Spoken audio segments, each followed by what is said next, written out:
പുതിയ നിയമം വിശുദ്ധ മാർക്കോസിൻ്റെ സുവിശേഷം 6-ാം അധ്യായം 45 മുതൽ 52 വരെയുള്ള വാക്യങ്ങൾ. താൻ ജനക്കൂട്ടത്തെ പിരിച്ചുവിടുമ്പോഴേക്കും വഞ്ചിയിൽ കയറി തനിക്കുമൊപ്പം മറുകരയിലുള്ള ബെത്സയിലേക്ക് പോകാൻ അവൻ ശിഷ്യന്മാരെ നിർബന്ധിച്ചു. ആളുകളോട് യാത്ര പറഞ്ഞ ശേഷം അവൻ പ്രാർത്ഥിക്കാൻ മലയിലേക്ക് പോയി. വൈകുന്നേരമായപ്പോൾ വഞ്ചി നടുക്കടലിലായിരുന്നു, അവൻ തനിച്ച് കരയിലും.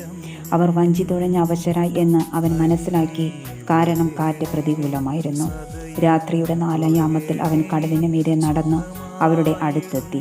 അവരെ കടന്നു പോകാൻ ഭാവിച്ചു. അവൻ കടലിന് മീതെ നടക്കുന്നത് കണ്ട് അതൊരു ഭൂതമായിരിക്കുമെന്ന് കരുതി അവർ നിലവിളിച്ചു. അവരെല്ലാവരും അവനെ കണ്ട് പരിഭ്രമിച്ചുപോയി.